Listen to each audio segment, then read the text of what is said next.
इंद्र को आगाह करते हुए कहा। तभी वीरेंद्र अपनी कमर सहलाते सहलाते रुक गया और घुन्ना कर उन दोनों को देखने लगा। उसकी खामोशी सुनकर रमेश और सुरेश एकदम झेंक गए और उससे बोले, क्या हुआ, तुम हमें ऐसे क्यों देख रहे हो? और ये लो तुम्हारा बैग, हमने ही तुम्हारा बैग चुराया था, क्योंकि हमें लगा था कि शायद इसके अंदर हमें कोई हथियार या फिर खाने पीने की चीज मिल जाएगी। तभी वीरेंद्र ने सुरेश के हाथ से अपना बैग छीन लिया और इसके मुंह पर एक जोरदार तमाचा मारा। ये देखकर रमेश एकदम शॉक्ड रह गया। तभी वो सुरेश की हिमायत में बोला, तुम्हारी हिम्मत कैसे हुई मेरे दोस्त के? तभी वीरेंद्र ने एक चांटा लेकर उसकी भी चढ़ दिया। चांटा खाने के बाद रमेश की बोलती ही बंद हो गई। तुम दोनों की हिम्मत कैसे हुई मुझे पेड़ से उल्टा लटकाने की? अब बारी थी वीरेंद्र के बात करने की। वहीं रमेश और सुरेश की सिट्टी बिट्टी गुल हो गई थी। तभी वीरेंद्र ने अपना बैग संभाला और वहां से जाने लगा। रमेश और सुरेश अब वीरेंद्र को रोकते हुए बोले, एक मिनट रुको, तुम यहाँ से ऐसे नहीं जा सकते। तुमने हमसे वादा किया था कि तुम हमें खजाने तक लेकर जाओगे। ये कहते हुए भी रमेश का हाथ अब भी उसके गाल पर ही रखा हुआ था। तभी सुरेश ने भी रमेश का साथ देते हुए कहा, इसीलिए तो हमने तुम्हें नीचे उतारा था, वरना हम तुम्हें सारी रात लटका कर रखते। देखो अब तुम ना ज्यादा चालाक बनने की कोशिश मत करो, वरना हम दोबारा तुम्हें लटका देंगे। तभी वीरेंद्र मुड़ा और उन पर धौंस जमाते हुए बोला, अच्छा हिम्मत है तुम दोनों के अंदर अब मुझे दोबारा लटकाने की? ये सुनते ही रमेश और सुरेश की फट गई और वो एकदम से वीरेंद्र के पैर पड़ गए। हमें माफ कर दो, हमारा तुम्हें नुकसान पहुंचाने का कोई इरादा नहीं था भाई। उन दोनों की हरकत को देखकर वीरेंद्र भी चौंक गया। आखिर दो चोरों से उसे ऐसी उम्मीद नहीं थी। हम इस जंगल में अकेले हैं, हमें ऐसे छोड़कर मत जाओ। हमने सुना है कि जंगल बहुत खतरनाक है, हमें नहीं पता कि वो खजाना कहाँ छुपा हुआ है, इसीलिए हमें भी अपने साथ ले चलो। हम साथ में वो खजाना ढूंढ सकते हैं और उसके बाद में उसे आपस में बांट लेंगे। अगर तुम चाहो तो उसका ज्यादा हिस्सा रख लेना। रमेश और सुरेश गिड़गिड़ाने की हालत में आ गए थे। तभी वीरेंद्र अपना सिर पकड़ने लगा और बोला, अरे यार ये किन चोंगों के चक्कर में पड़ गया हूं मैं। उसने कई बार अपना पैर छुड़ाने की कोशिश की, लेकिन उन दोनों ने बहुत ही कसकर उसके पैरों को जकड़ा हुआ था। इस पर वीरेंद्र एकदम इरिटेट होकर बोला, ठीक है, मान रहा हूं मैं तुम दोनों की बात। तभी उन दोनों ने अपनी पकड़ ढीली कर दी और वो फौरन जमीन पर से उठकर खड़े हो गए। क्या सच में तुम हमें अपने साथ लेकर चलोगे? सुरेश ने फौरन कहा। तभी वीरेंद्र ने उसको सख्ती से जवाब दिया, हाँ मैं तुम दोनों को अपने साथ लेकर चलूंगा, बल्कि ये कहो कि तुम दोनों मेरे साथ चल सकते हो, लेकिन इसका मतलब ये नहीं है कि हम खजाना ढूंढने के लिए जाएंगे। ये सुनकर उनके मुस्कुराते चेहरों की हवाइयां उड़ गई। तभी वीरेंद्र ने अपना प्लान बताया, देखो मैं जंगल में कोई खजाना वजाना ढूंढने के लिए नहीं आया हूँ। मैं एक सन्यासी हूँ, सब कुछ त्याग दिया है मैंने, इसलिए मुझे पैसों का कोई लालच नहीं है। मैं यहाँ पर एक तरीके की जड़ी बूटी ढूंढने के लिए आया हूँ, जिससे मैं अपने गांव वालों की बीमारी को दूर करूंगा। मेरा मकसद कोई खजाना हासिल करने का नहीं है। अगर हमें रास्ते में खजाना मिल भी गया तो वो तुम दोनों अपने पास रख सकते हो, मुझे उसमें कोई दिलचस्पी नहीं होगी। ये सुनकर रमेश और सुरेश एकदम हैरान हो गए और एक दूसरे की शक्ल देखने लगे। तभी उन्होंने वीरेंद्र की तरफ देखा। पक्का तुम सोच लो फिर एक बार, खजाना मिल गया तो? नहीं, मैंने सोच लिया है, यही आखिरी फैसला है मेरा, वीरेंद्र ने कॉन्फिडेंस से कहा। इतना कहकर वीरेंद्र आगे बढ़ने लगा, जबकि सुरेश और रमेश एक ही जगह पर खड़े हुए थे। तभी रमेश ने सुरेश की तरफ देखते हुए कहा, सुरेश मुझे तो ये आदमी इंसान ही नहीं लग रहा, वरना इतना बड़ा खजाना वो यूं ही छोड़ने के लिए तैयार है। ये तो इंसान के रूप में देवता है, देवता। तभी सुरेश ने उसकी तरफ देखते हुए कहा, अरे ये सब छोड़ो और चलो उसके साथ, वरना वो हमसे आगे बढ़ जाएगा। तभी वो दोनों फौरन भागते हुए वीरेंद्र को फॉलो करने लगे। वहीं दूसरी तरफ आधी रात में पंडित श्रवण मुखिया देव की नंद के घर पहुंच गया था। इतनी रात को तुम यहाँ पर क्या कर रहे हो? मुखिया इस वक्त श्रवण को अपने घर के बाहर देखकर थोड़ा हैरान हो गया। तभी श्रवण ने थोड़ा परेशान होकर कहा, वो मुझे आपसे बहुत जरूरी बात करनी थी, इसलिए इस वक्त आना पड़ा। ये सुनकर मुखिया हैरान हो गया और अपना चश्मा साफ करते हुए बोला, अरे ऐसी भी क्या बात है जो तुम इतनी रात को मेरे घर चले आई?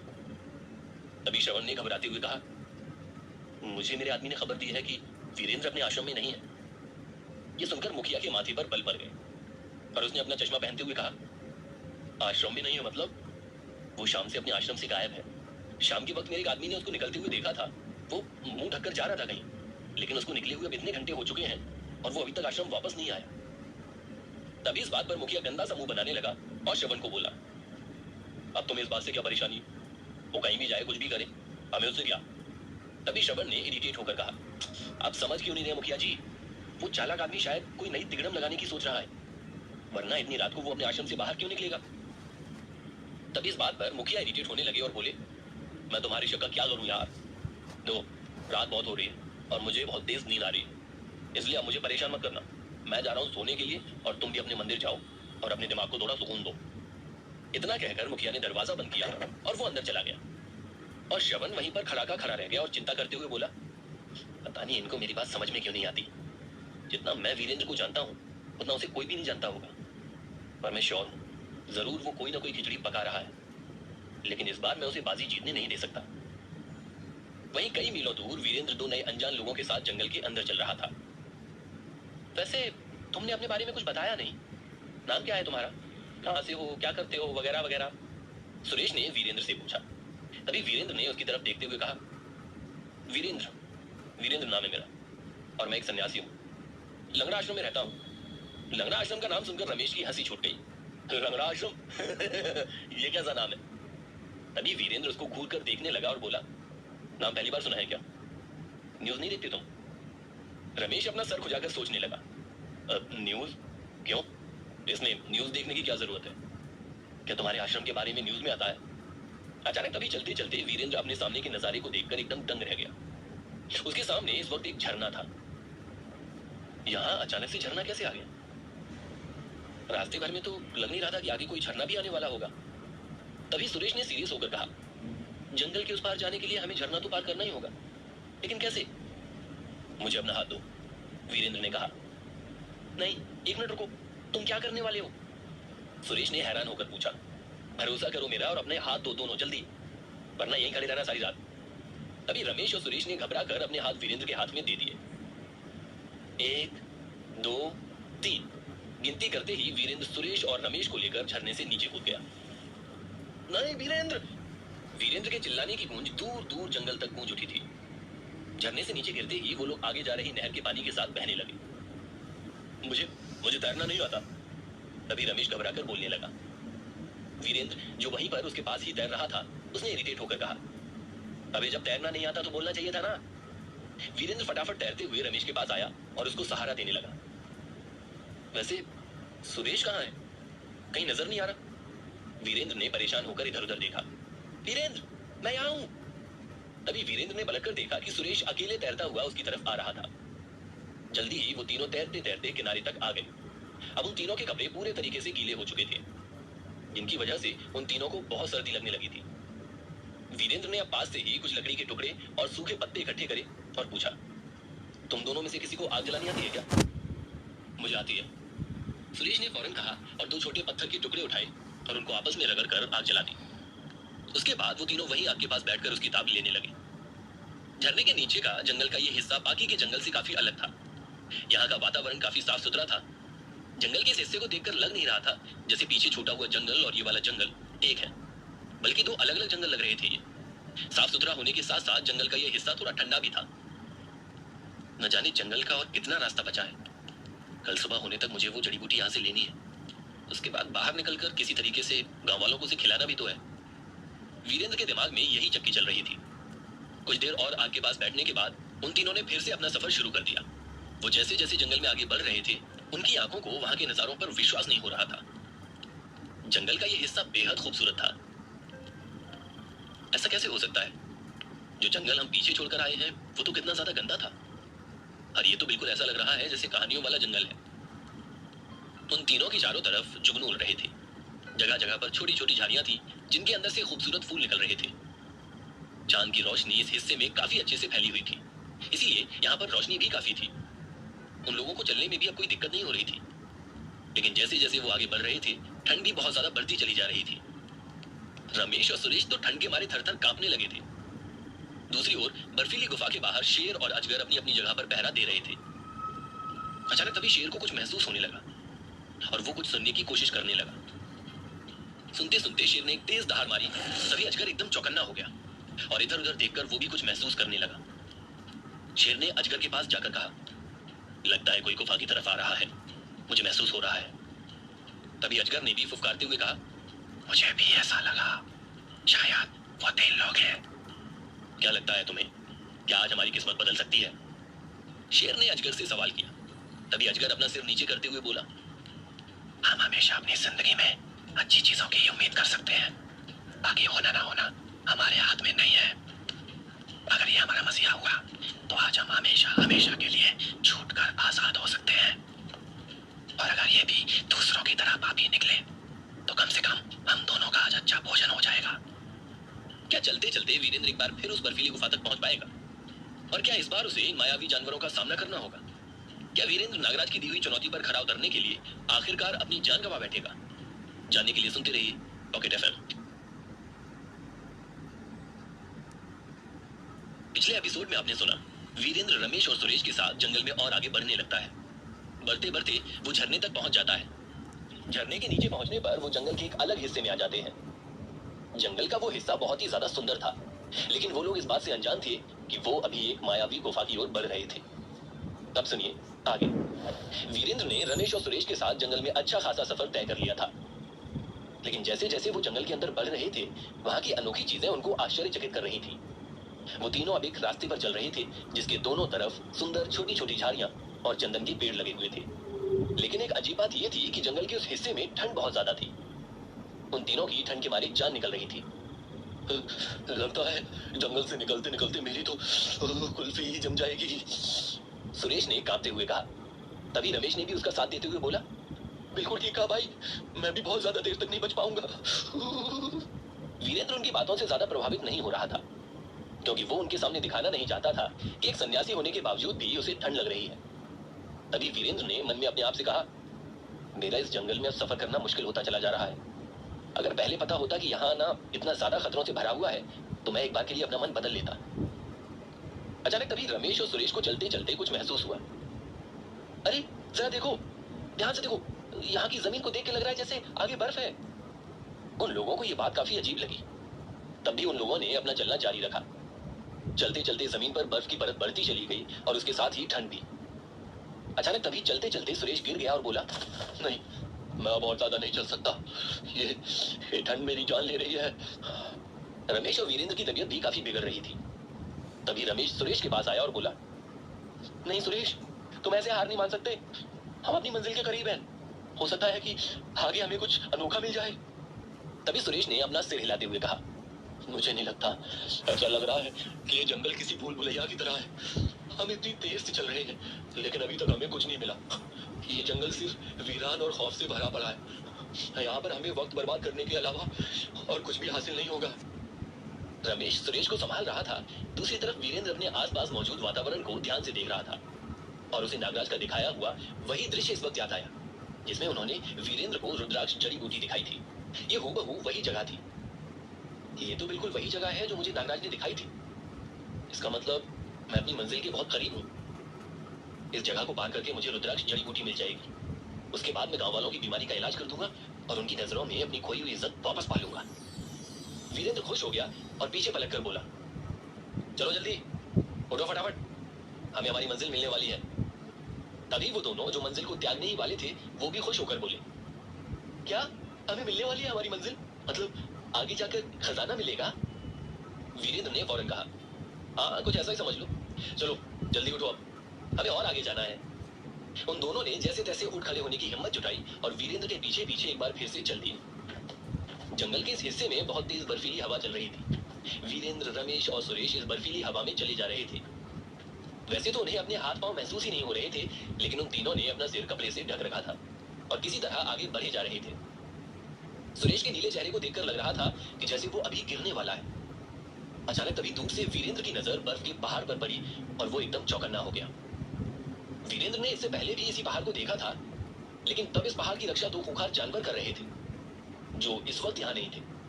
वीरेंद्र ने कुछ देर छुपकर आसपास सभी कुछ देखा, लेकिन जब उसे यकीन हो गया कि अजगर या शेर दोनों ही यहाँ पहरेदारी नहीं कर रहे, तो वो भागते हुए गुफा के मुंह की तरफ चल पड़ा।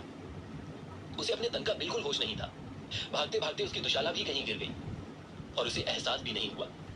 वीरेंद्र अब उस गुफा के मुंह के पास जाकर रुक गया और वो हैरान होकर उसके विशालकाय रूप को देख रहा था।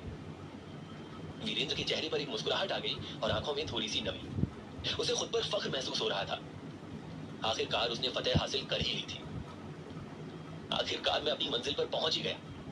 अब मैं उस जड़ी बूटी के बहुत करीब हूं। तभी वीरेंद्र ने हल्के से गुफा के अंदर देखने की कोशिश करी।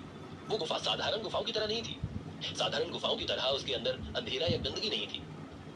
वो गुफा अंदर से बहुत ही ज्यादा साफ सुथरी थी। उसके अंदर से दैविक रोशनी आ रही थी। ऐसा लग रहा था कि जैसे उस गुफा के अंदर कोई बहुत ही कीमती चीज है। अब तक रमेश और सुरेश भी वीरेंद्र के पास आ गए थे। तेज तेज भागने की वजह से उन दोनों की सांस बहुत फूल रही थी। तभी सुरेश ने वीरेंद्र के कंधे पर हाथ रखते हुए कहा, भाई, आ गए क्या हम? इसी गुफा के अंदर है क्या वो खजाना? तभी वीरेंद्र ने उसकी तरफ मुस्कुराकर देखकर कहा, खजाने के साथ साथ और भी बहुत कुछ है इसके अंदर, लेकिन क्या क्या है ये तो हमें अंदर जाकर ही पता चलेगा। तभी रमेश ने एकदम कहा, तो फिर चलो ना जल्दी, किस बात का इंतजार है? इससे पहले कि मैं मर जाऊं, मैं चाहता हूं कि उस खजाने को हासिल करके ही अपनी आखिरी सांसें लूं। इस बात पर वीरेंद्र और सुरेश हंसने लगे। तभी उन तीनों ने अंदर जाने के लिए अपना पहला कदम रखा ही था कि अचानक उन्हें अपने पीछे बहुत बड़ी सी परछाई नजर आई। वीरेंद्र का तो अब गला ही सूख गया और तीनों ही एकदम अपनी जगह पर जम गए। वीरेंद्र, ये किसकी परछाई है? सुरेश ने डरते हुए पूछा। उन तीनों के पीछे जो कोई भी था, उसके गुर्राने की आवाज ने उन तीनों को डरा कर रख दिया था। सुरेश और रमेश तो पहले से ही डर के मारे कांपने लगे थे, लेकिन वीरेंद्र को पता था कि आखिर उसके पीछे हो न हो वही खूंखार शेर खड़ा है। तभी उन तीनों ने हिम्मत करके पीछे पलट कर देखा तो उनके पीछे वही विशालकाय शेर खड़ा हुआ था जो उस गुफा की पहरेदारी करता था। अपने सामने उसका विशालकाय और भयानक रूप देखकर रमेश और सुरेश की तो हालत बदली होगी। इससे पहले कि वो एक भी शब्द बोल पाते, वो वहीं के वहीं बेहोश हो गए। वीरेंद्र उन दोनों को बेहोश देखकर एकदम शॉक रह गया, जबकि वो खुद भी कांप रहा था। तभी उस शेर ने अपनी पूरी ताकत के साथ वीरेंद्र के ऊपर दहाड़ मारी। वो दहाड़ इतनी ज्यादा तेज थी कि वीरेंद्र के सभी कपड़े उस दहाड़ के प्रभाव से उड़ रहे थे। वीरेंद्र ने तो मन ही मन ऊपर की टिकट कटवा ली थी। शेर, वो भी इतना बड़ा। ये शेर है या फिर दानव? अब समझ में आया कि लोग इस जंगल में जिस खतरनाक चीज की बात करते थे वो ये शेर है। वही शेर अभी अपने खौफनाक रूप से वीरेंद्र को डराने की कोशिश कर रहा था और ऐसे में उसने वीरेंद्र पर हमला करने के लिए जैसे ही अपना पंजा उठाया, वैसे ही वीरेंद्र फौरन चिल्ला उठा, नहीं नहीं, मुझे मुझे प्लीज मत मारो, मैं यहाँ पर कुछ गलत काम करने के लिए नहीं आया हूँ, मैं एक बहुत ही जरूरी मकसद से आया हूँ। वीरेंद्र की बात सुनकर वो शेर एकदम रुक गया और उसने अपना पंजा नीचे कर लिया। तभी वो अपना चेहरा वीरेंद्र के करीब लाया और बोला, कौन हो तुम और तुम यहाँ पर क्या करने आए हो? उसकी बात सुनकर वीरेंद्र 4 कदम लड़खड़ाते हुए पीछे हट गया। तुम बोल सकते हो? अब उस शेर ने वीरेंद्र को ऊपर से नीचे तक देखते हुए कहा, हाँ, मैं बोल सकता हूँ और वक्त आने पर तुम्हें मार भी सकता हूँ। अब मुझे बताओ कि तुम कौन हो और यहाँ पर किस मकसद से आए हो? तभी वीरेंद्र ने घबराते हुए शेर को समझाया, मैं यहाँ पर कुछ गलत करने के लिए नहीं आया, मैं तो बस एक जड़ी बूटी लेने के लिए आया था। ये बात सुनकर वो शेर एकदम चौंक गया और बोला, जड़ी बूटी? कैसी जड़ी बूटी? तभी वीरेंद्र ने डरते हुए कहा, इस गुफा के अंदर जो रुद्राक्ष जड़ी बूटी है, मुझे वो चाहिए। मैं एक सन्यासी हूँ और अपने गांव वालों की बीमारी को दूर करने के लिए मैं उस जड़ी बूटी से उनके लिए दवा बनाना चाहता हूँ। तभी ये सुनकर वो शेर जोर जोर से हंसने लगा और एकदम हंसते हंसते बोला, बेवकूफ, किसी और को बनाना। मैं अच्छे तरीके से जानता हूँ कि तुम यहाँ इस गुफा के अंदर रखे हुए खजाने को चुराने के लिए आए हो। ये सुनकर वीरेंद्र की आंखें एकदम बड़ी हो गई और वो अपने आप से बोला, इसका मतलब इस जंगल में सच में खजाना छुपा हुआ है? मतलब रमेश और सुरेश मुझसे झूठ नहीं बोल रहे थे, उनकी कहानी एकदम सच थी और मैं इतनी देर से उनको बेवकूफ समझ रहा था। जब वीरेंद्र को इस बात का एहसास हुआ तो उसे सच्चाई पर विश्वास ही नहीं हो रहा था। तभी शेर ने फिर से वीरेंद्र के ऊपर दहाड़ा और उसकी दहाड़ सुनकर वीरेंद्र की रूह कांप गई। चुपचाप उल्टे पैर से इस जंगल से वापस चले जाओ। अगर तुम्हें अपनी जान प्यारी है तो मैं तुम्हें जिंदा छोड़ रहा हूँ। तुम्हारे ऊपर इतना बड़ा एहसान कर रहा हूँ और ऐसा इसलिए क्योंकि तुम गुफा के अंदर तक नहीं गए, वरना तुमसे पहले आने वाले लोग अंदर तक पहुंच गए थे, इसलिए उनको अपनी जान से हाथ धोना पड़ा। ये सुनकर वीरेंद्र दंग रह गया और डर के मारे इधर उधर देखने लगा, लेकिन वो इतनी दूर आकर अब वापस खाली हाथ भी नहीं जा सकता था। इस बार उसकी इज्जत की बात थी और उसने नागराज से भी वादा किया था कि वो अपनी जान पर खेलकर रुद्राक्ष जड़ी बूटी लेकर ही आएगा, इसलिए वो वापस नहीं लौट सकता था। तभी उसने अपने हाथ जोड़कर शेर के सामने विनती की, देखिए शेर जी, आप मेरी बात को समझने की कोशिश कीजिए। मैं बिल्कुल भी वैसा नहीं हूँ जैसा आप मुझे समझ रहे हैं। आप चाहें तो खुद देख लीजिएगा। मैं उस खजाने के अंदर से एक तिनका भी नहीं लूंगा, मैं बस रुद्राक्ष जड़ी बूटी लेकर यहाँ से चुपचाप चला जाऊंगा। तभी ये सुनकर वो शेर भी अपने मन में सोचने लगा, बड़ा ही अजीब लड़का है, इसे अपनी जान की परवाह नहीं है। उस जड़ी बूटी को लेने के लिए ये इतना ज्यादा उत्तेजित हो रहा है कि अपनी जान की बाजी लगाने तक को तैयार है। इसे मैं इतनी आसानी से तो नहीं छोड़ूंगा। अभी बताता हूँ इसे, इसकी एक हरकत से दूध का दूध और पानी का पानी हो जाएगा। तभी वो शेर वीरेंद्र के सामने एकदम से शांत पड़ गया और बोला, ठीक है, फिर मैं तुम्हारी बातों पर भरोसा कर लेता हूँ और तुम्हें अंदर जाने देता हूँ। वीरेंद्र को अब भी अपने कानों पर यकीन नहीं हुआ था। वो इस सोच में पड़ गया कि आखिर ये शेर इतना मुस्कुरा क्यों रहा है। शेर ने वीरेंद्र की बात इतनी आसानी से कैसे मान ली? क्या उसके दिमाग में कुछ चल रहा था? क्या वो वीरेंद्र के साथ कोई छल करने वाला था? क्या वीरेंद्र सही सलामत रुद्राक्ष जड़ी बूटी को उस गुफा के अंदर से ले जा पाएगा, या फिर गुफा के अंदर कोई नई मुसीबत उसका इंतजार कर रही है? जानने के लिए सुनते रहिए पॉकेट एफएम।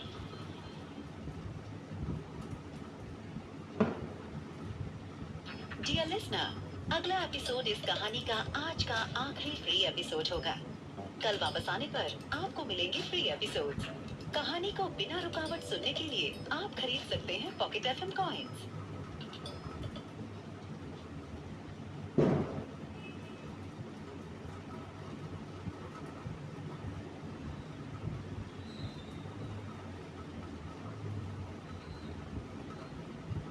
पिछले एपिसोड में आपने सुना कि वीरेंद्र रमेश और सुरेश के साथ चलते चलते बर्फीले पहाड़ तक आ जाता है।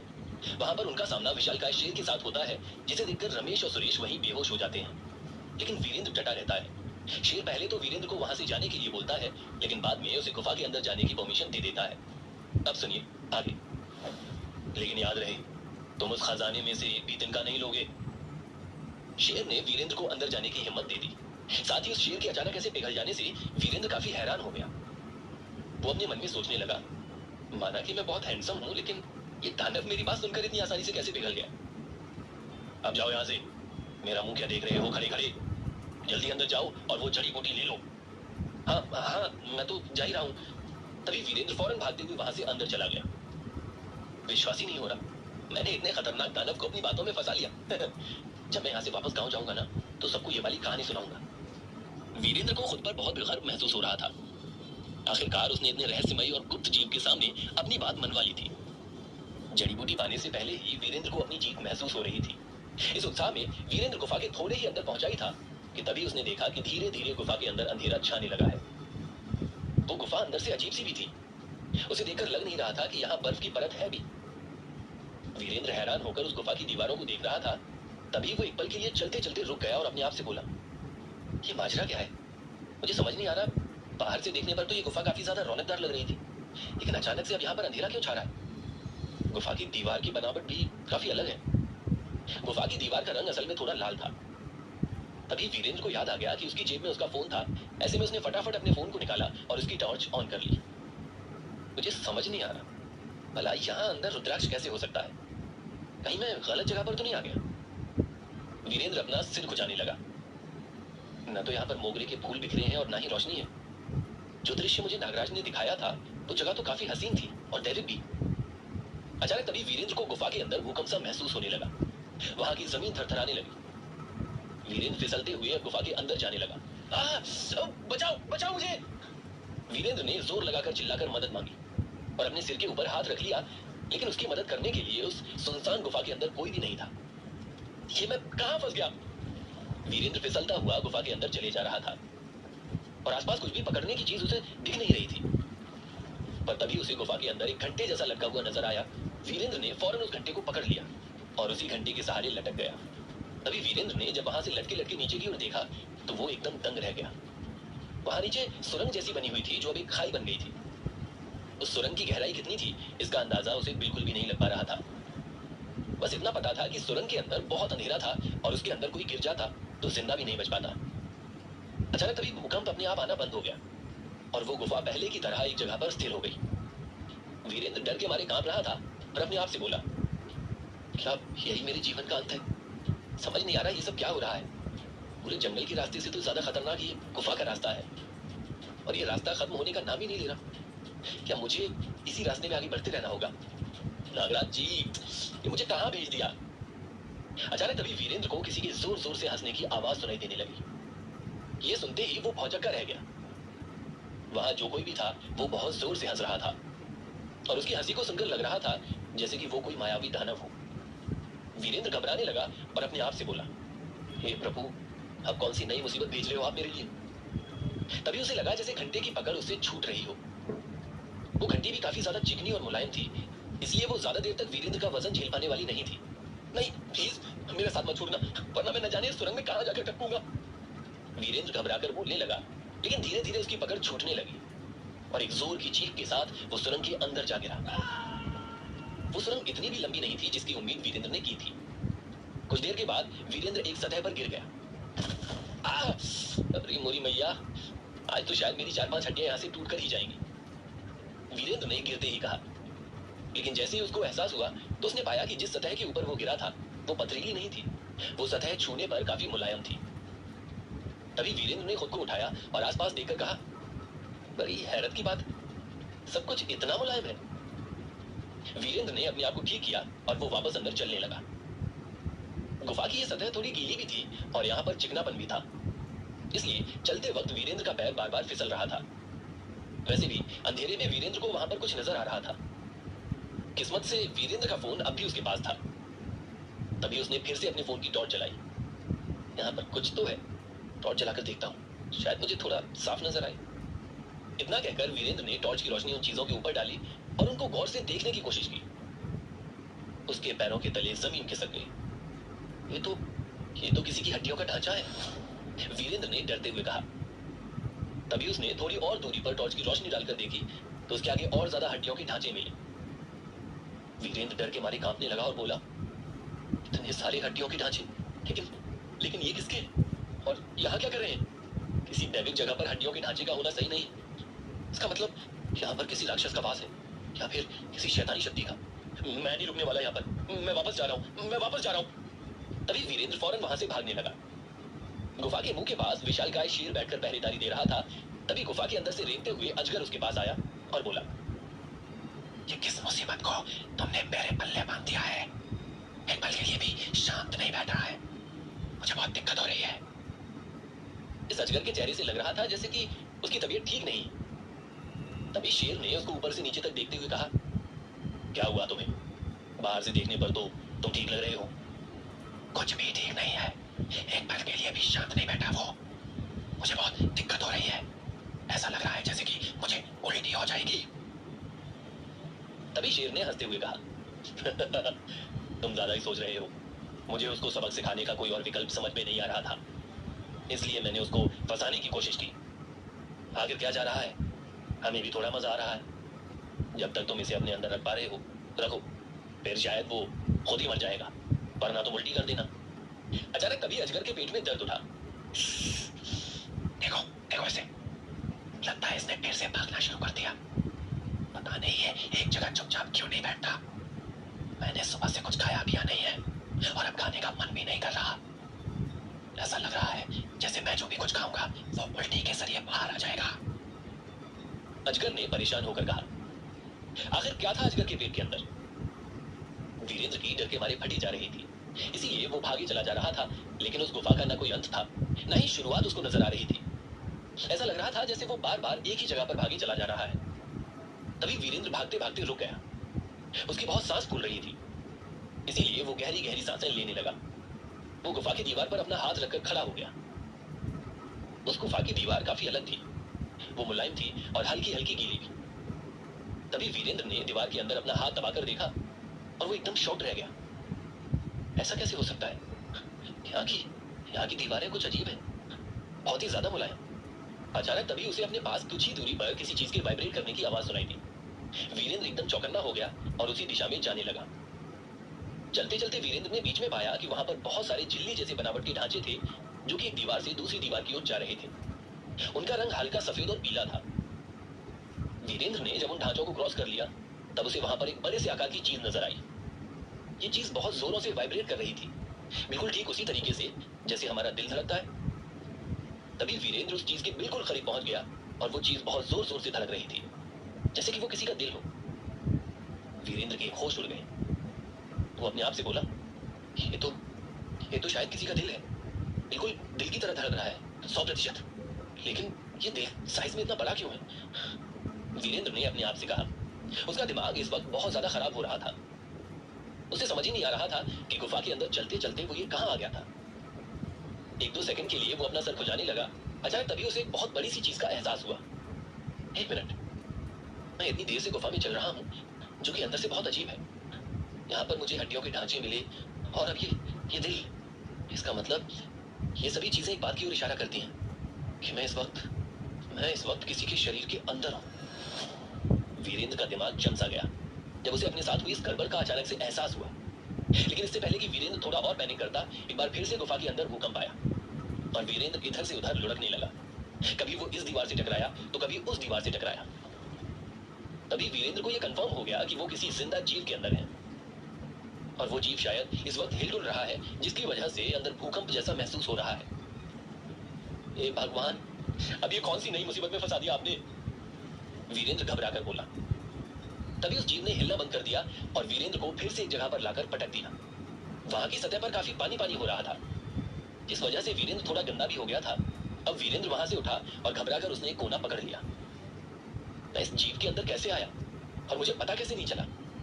अचानक तभी वीरेंद्र को उस विशालकाय शेर की कही हुई बात याद आ गई। उसकी आंखें शौक के मारे एकदम बड़ी बड़ी हो गई। अच्छा, अब समझ में आया कि मुझे शेर ने गुफा के अंदर जाने के लिए इतनी आसानी से हाँ कैसे बोल दिया। ये सब उसकी एक चाल थी, उसने मुझे फंसाने के लिए चाल बिछाया। वीरेंद्र को अपने साथ हुए धोखे का एहसास हो गया था।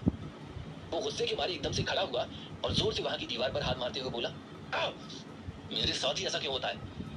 क्या वीरेंद्र उस जीव के शरीर के बाहर निकल पाएगा? क्या विशालकाय अजगर ने वीरेंद्र के साथ छल किया था और गुफा की जगह उसे अपने अंदर समा लिया था? तो आखिर इसका हल वीरेंद्र कैसे ढूंढ पाएगा? जानने के लिए सुनते रहिए पॉकेट एफएम। डियर लिसनर, अब अगली ऑडियो सीरीज प्ले होगी।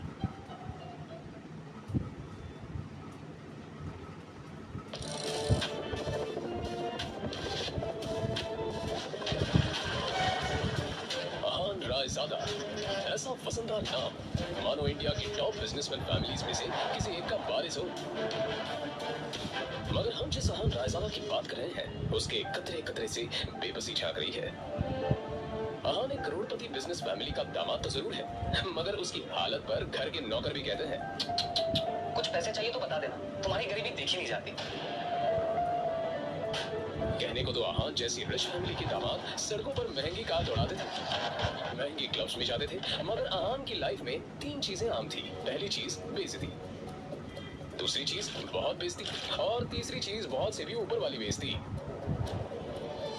और हाँ, कभी कभी वो किसी रईस को जब अपनी बीवी को एक महंगे होटल में खाना खिलाते देखता था तो वो खुद से कहता था, एक दिन अपना भी टाइम आएगा जब मैं महंगे सूट में ऐसी किसी महंगे होटल में अपनी बीवी शनाया को दर्शन के साथ खाना खिलाऊंगा। जब वो मेरे सीने से लग के एक रोमांटिक डुएट में मेरे साथ रोमांटिक कैंडल लाइट डांस करेगी ना, तो वहां बैठे सारे रईसदारों के सीने पर सांप टूटेंगे।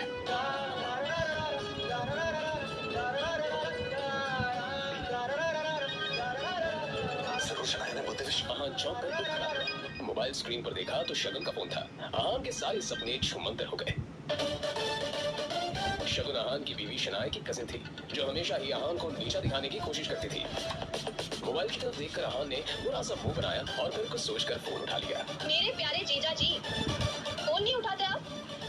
अच्छा वो सब छोड़िए, आप एक काम कीजिए, साहू ज्वेलर्स पे मेरा एक नेकलेस पड़ा है, मैंने ओनर को कॉल कर दिया है। वहाँ जाके नेकलेस कलेक्ट करके मेरे घर पे आ जाइए। शगुन, मुझे बैंक जाना है। ये बैंक जाने का तेवर किसी और को दिखाइएगा जीजा जी। वैसे भी आपको हमारे फैमिली के टुकड़ों पर ही पलना है ना? तो जितना काम कहा जा रहा है उतना कीजिए। और हाँ, नेकलेस के साथ में ओनर आपको 30,000 रुपए भी देगा। वो लेकर मेरे घर पे आ जाइए और 30,000 रुपए में से 1 रुपया भी कम नहीं होना चाहिए, समझे ना? देखो शगुन, आज तक मैंने कभी चोरी नहीं की, और दूसरी बात ये कि अगर मुझ पर इतना डाउट है तो किसी नौकर को भिजवा के करवा लो। क्या है ना, बहस करने की इजाजत आपको है नहीं। तो जितना काम कहा जा रहा है उतना कीजिए। 1 घंटे के अंदर नेकलेस और पैसे लेकर मेरे घर आ जाइए। और फिर से कह रही हूँ, 30,000 रुपए में से 1 भी रुपया कम नहीं होना चाहिए। बाय। अरे है दीदी को बुलाओ यार। है दीदी।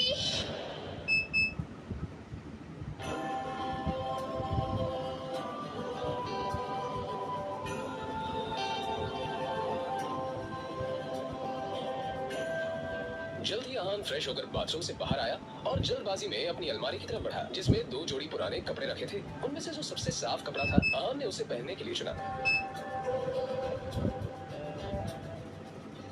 तैयार होकर वो बाहर निकला और जैसे ही सामने देखा तो उसकी सांस यामिनी गिल अपनी कुछ सहेलियों के साथ रमी पार्टी में व्यस्त थी। तभी यामिनी जी की एक सहेली ने अपने सैंडल की तरफ देखकर कहा, यामिनी, ये देखो ना, तुम्हारे आते आते मेरा बेल्ट टूट गया चप्पल का। अब मैं घर कैसे जाऊंगी? इसमें टेंशन लेने वाली कौन सी बात है? तुम पार्टी एंजॉय करो, मैं नौकर से कह दूंगी वो ठीक करवा कर लाएगा। ना ना, मैं नौकरों पे भरोसा नहीं करती। मेरी चप्पल महंगी है, तो एक बार टूट गई चप्पल तो मैं दोबारा पहनती नहीं। लेकिन क्या करूँ, घर भी तो जाना है ना। अहान उस तरफ से निकला ही था जब यामिनी जी की नजर उस पर पड़ गई। डोंट वरी, नौकर नहीं है, नौकर से थोड़ा ऊपर ही है। वो अच्छे से करेगा। हाँ सुनो, ये चप्पल लो और इसे ठीक करा कर लाओ। तभी यामिनी जी की सहेली ने कहा, यामिनी, ये सब काम दामाद से अच्छा नहीं लगता। अरे तुम इतना टेंशन क्यों ले रही हो? वैसे भी इसे ये सब काम करने में बड़ा मजा आता है। तुम लोग को भी कोई काम हो तो बता देना। दामाद है तो क्या हुआ, चप्पल भी ठीक नहीं करा सकता? कुछ तो करे, वैसे भी कुछ करता धरता तो है नहीं। ये बातें सीधा आहान के दिल पर आकर लगी, मगर अब उसे ये सब हमेशा ही सुनने की आदत हो गई थी। उसे याद था कि आज उसका बर्थडे है, मगर ये सिर्फ उसे ही याद था, बाकी किसी को भी इससे कोई मतलब नहीं था। शगुन का काम करना चाह रहा। बहस मत करो, जो काम दिया है वो करके आओ। दामाद है तो दामाद की तरह रहो। भिखारी कहीं का, पता नहीं शनाया की जिंदगी में ऐसा क्या लिखा था कि तुम जैसे निठल्ला पति मिला उससे। और अब यामिनी जी की सहेली ने आहान को उसकी टूटी हुई सैंडल की स्ट्रैप दिखाकर कहा, ये वाली चप्पल ठीक करना है, महंगी दुकान में ठीक करवाना। समझ में आया? कहते हुए उसने आहान का हाथ उठाकर सैंडल उसके हाथ में पकड़ा दिया। ना चाहते हुए भी आहान को यह काम करना ही पड़ रहा था।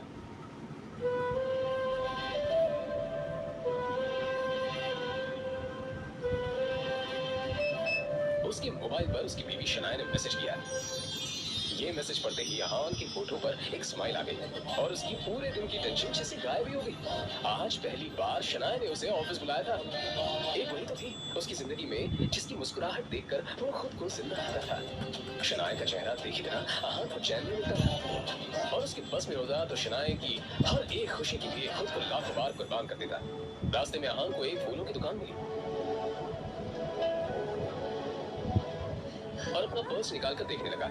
उसमें सिर्फ 500 का एक नोट पड़ा हुआ था। जैसे ही आहान वापस मुड़ा तो उसे शगुन का काम और अपनी सास के दिए हुए काम याद आ गए।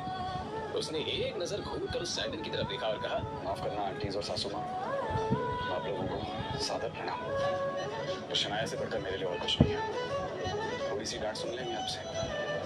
और फिर उस पैसे से आहान ने शनाया के लिए फूलों का वो बुके ले लिया। आज वो पहली बार गिल कंस्ट्रक्शन के ऑफिस जा रहा था, जो कंपनी गिल खानदान की थी। ये सोचकर आज वो फूला नहीं समा रहा था कि वहाँ उसका अच्छे से स्वागत होगा कि तभी सामने से आने वाले एक आदमी से आहान टकरा गया। उसका नाम देव मल्होत्रा था। दिखाई नहीं देता तुम्हें? पता नहीं कहाँ से मुंह उठाकर चले आते हैं। इस ऑफिस में तुम्हारी खड़े होने की भी औकात नहीं, और ऐसे ठहर रहे हैं जैसे तुम्हारी खाले जी का घर है। कौन हो तुम? शायद देव मल्होत्रा ने भी उसके बदरंग कपड़ों से उसे नौकर या ऑफिस बॉय समझ लिया था। मल्होत्रा ने एक नजर नीचे पड़े बुके की तरफ देखा और फिर उसे अपने पैरों तले कुचल के बाहर निकल गया। आहान ने अपना सर झुकाए बस उस बुके की तरफ देखा। उधर शनाया अंदर से ये नजारा देख रही थी। तभी आहान की नजर शनाया पर पड़ी तो एक पल के लिए वो अपनी बेइज्जती भूल गया और वो शनाया के केबिन में दाखिल हो गया। वो शनाया की तरफ बढ़ा। अब जाने भी तो शनाया, जो हुआ मेरे साथ वो हुआ। तुम इतना टेंशन क्यों ले रही हो? जो बात गई वो बात गई। तभी शनाया चीखते हुए बोली, तुम हटिए, आप मुझसे दूर हटिए। आप चले क्यों नहीं जाते मेरी जिंदगी से? मत बना रखिए मेरी जिंदगी। आहान को एकदम से झटका सा लगा। वो खुले मुंह से शनाया की तरफ देखता रह गया। तभी शनाया आगे बोली, पता नहीं कौन से बापू की सजा मिल रही है मुझे। आप चाहते थे, पापा ने हम दोनों की शादी जबरदस्ती करवाई थी, वरना आप तो कभी मेरे लायक थे ही नहीं। और आज भी आपको पति कहते हुए मुझे शर्म आती है। अरे आपको ड्राइवर नहीं था, इसलिए आपको बुला लिया। पर मुझे क्या पता कि मेरा पति इस काम के भी लायक नहीं। यहाँ आकर आपने मेरे सबसे पुराने क्लाइंट मिस्टर मल्होत्रा को नाराज कर दिया। अब कैसे होगा काम मेरा? आंखों में आंसू लिए शनाया ने आगे कहा, मैं जहाँ पर भी जाती हूँ आप मुझे बेइज्जती के सिवा और कुछ नहीं दे सकते। सिर्फ एक बदनुमा दाग बनकर रह गए हैं आप मेरी जिंदगी में। इतना कहकर शनाया केबिन के बाहर निकल आई। तभी रास्ते में पड़े बुके की तरफ देखकर शनाया ने कहा, क्या है ये सब? क्या गंदगी फैला रखी है यहाँ पर? ठीक हो इसे डस्टबिन में। फूल को अपने पैरों से कुचलते हुए आगे बढ़ गई।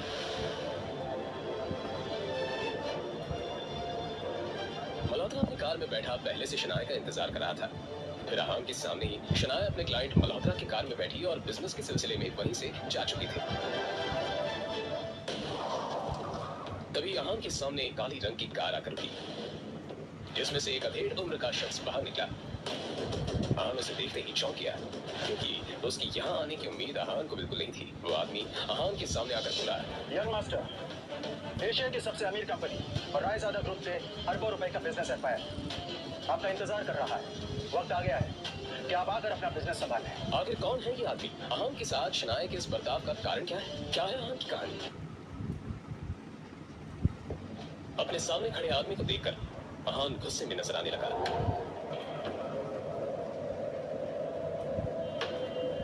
मिस्टर विक्रम, आप यहाँ पर क्या कर रहे हैं?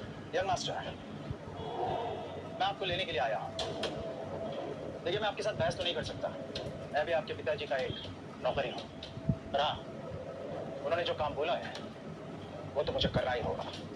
सीधे पॉइंट पर आइए। पहेलियां बुझाना मुझे पसंद नहीं है। तो मैं आपसे ये कहने के लिए आया हूँ कि आपके पिताजी आदित्य रायजादा ये चाहते हैं कि आप आकर उनका बिजनेस संभालें। वो इस एशिया का सबसे बड़ा एम्पायर आपको सौंपना चाहते हैं। और आपको लगा कि मैं उनकी बात मान लूंगा? मैं तो उनका नाजायज बेटा, तो फिर ये सब मुझे क्यों देना चाह रहे हैं? तो जब मेरी माँ बीमार थी और मैं उनके पास मदद मांगने गया था, वो तो मीटिंग में बिजी थी ना। और उसकी वजह से आज मेरी माँ इस दुनिया में नहीं रही, और इसके लिए मैं उन्हें कभी माफ नहीं करूंगा। तो बेहतर ये होगा कि आप चले जाइए। अहम के इस बात पर विक्रम ने एक लंबी सांस ली और फिर कहा, यंग मास्टर,